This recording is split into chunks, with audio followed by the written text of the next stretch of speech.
Hey dolls and friends, welcome back and thanks so much for spending part of your day with me. If you're new here, my name is Amber Michon and I do weekly DIYs and hauls. If you're not new, hey doll, hey.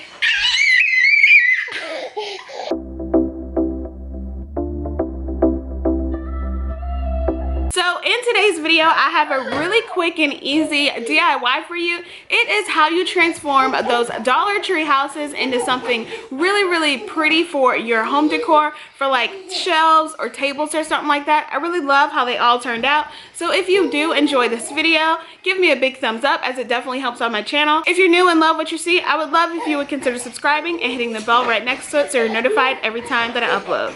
Yes, I am in a completely different space right now. I'm visiting my parents in Southern California now. I say it's going crazy, the dog's going crazy, and it's just, everything is just, yeah.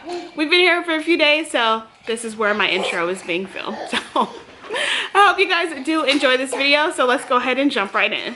For this house, we are taking this tall, like skinny house from Dollar Tree and this kindness gallery photo package from the Target's Dollar Spot. So I just picked out one of the photos that I like that would fit inside of this house.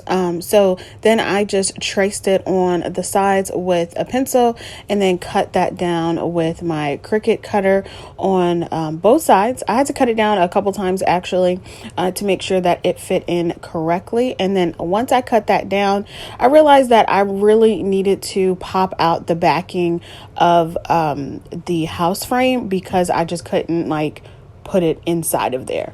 So I popped it out and then took off a lot of the paper that was kind of stuck on the actual frame. You want to make sure you do this so that you don't get any remnants of the previous paper on your house when you glue it back. So then I just used a glue stick from the Dollar Tree to adhere my photo on there. And as you can see at the top, at the tip part, it didn't cover it all the way. So I just used one of the pieces that I cut down and put that right on top and it covered it perfectly. It was just enough.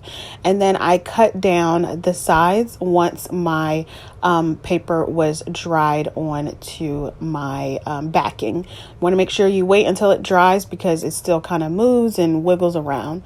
So once I adhered it, I just folded it down to get a crease to make sure that I knew where to cut it, and then I just cut it off once it was dry. After that, I took my finger sander. You can use any sander that you want to just remove all of the remnants of the paper from that was attached to the back of the frame, and then I'm just going to hot glue that insert back in. Then I just wanted the house to pop just a little bit, so I decided to paint the trim of the house using some acrylic white paint, and I just did one coat of it and used a small paintbrush, and that's it. This is how it turned out. It's really cute, and I really like it. For my next house, I am taking another house frame.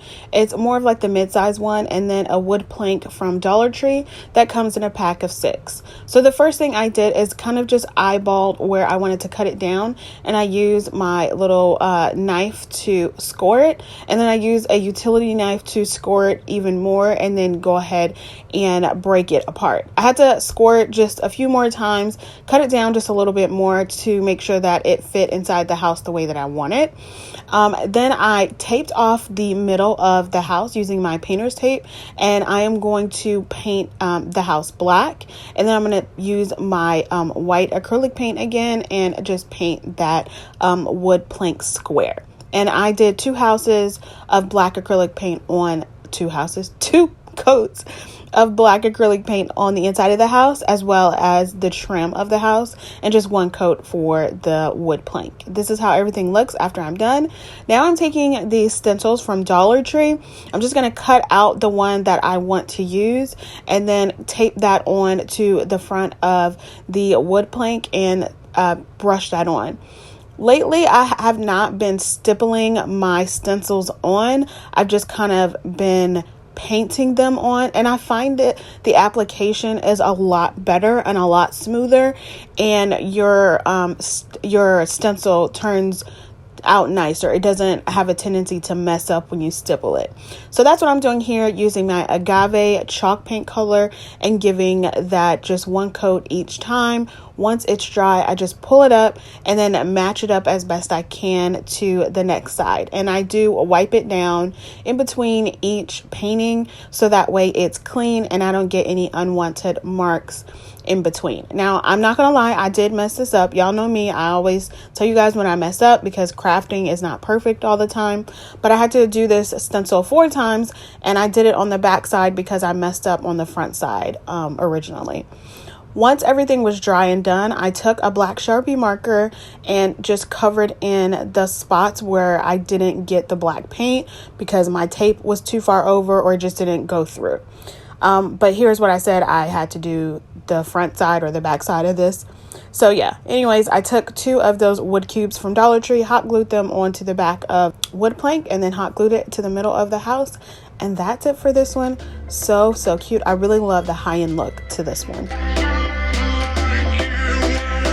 For the next house, we are taking another tall, skinny house, some agave color chalk paint, as well as this Home Sweet Home chalk couture like sample that I was sent. And I'm super excited to use this because I've been thinking about using chalk couture for a while.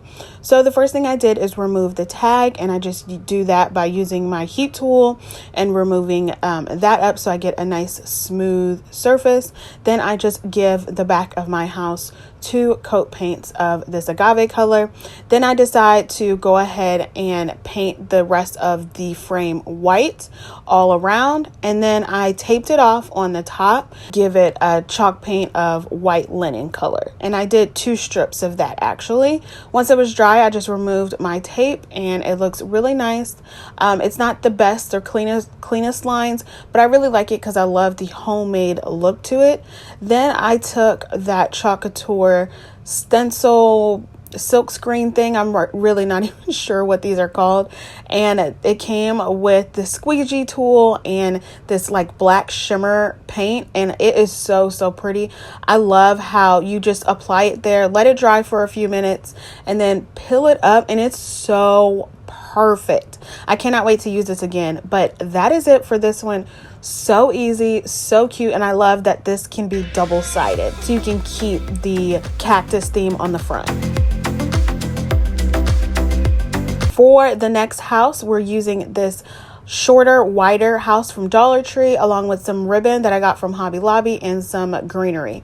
I painted the back side using my white chalk paint, and now I'm just going to apply my greenery onto the front of it now and just apply that with some hot glue. And I used about 5 stems on here, I think 5 or 6 stems. I just put a generous amount of hot glue on there, and then once that was set, I decided to place my ribbon over the bottom where the stems are, so that way A, it would cover it up, but B, it give it a nice little touch and give it a little extra dimension. And then I just hot glued it all the way to the side and cut it off to size. And this one you can also use it two ways, so you can use the front side that it came with. Then I decided to give it a little bit more dimension and texture, and I love my half wood beads, so I just hot glued those on to the top V part of the house. And that's it. Like I said, you can use this both ways, and I love this one.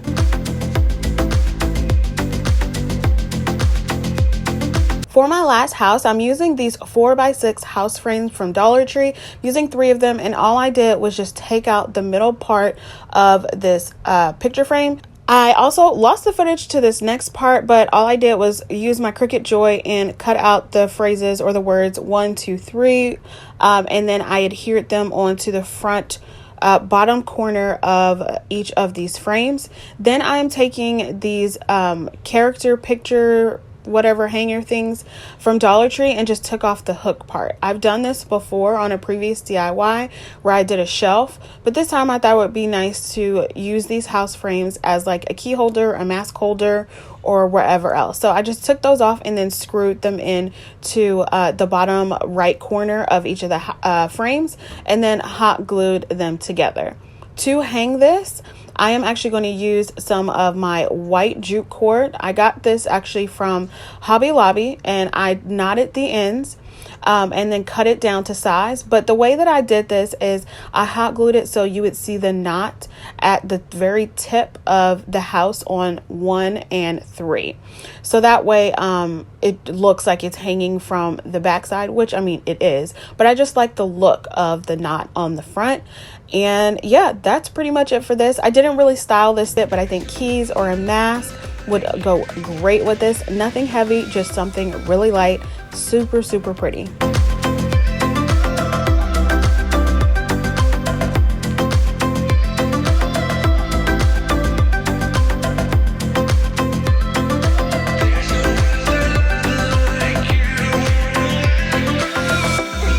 But these are all of the houses. It's a wonder what you can do with these Dollar Tree house frames and anything else that comes in this shape. I think it is a steal, especially when you can do double-sided houses and create something so functional and so great to use. And I truly do love not only the homemade look to it, but also the high-end look to a few of these. All right, dolls, that's all I have for you today. I really hope you enjoyed this video. And if you did, make sure you give me a big thumbs up. Subscribe if you haven't already. Be blessed. Stay safe, and I will see you on the next one. Bye. If you're new here, my name is Amber Michon, and can I finish?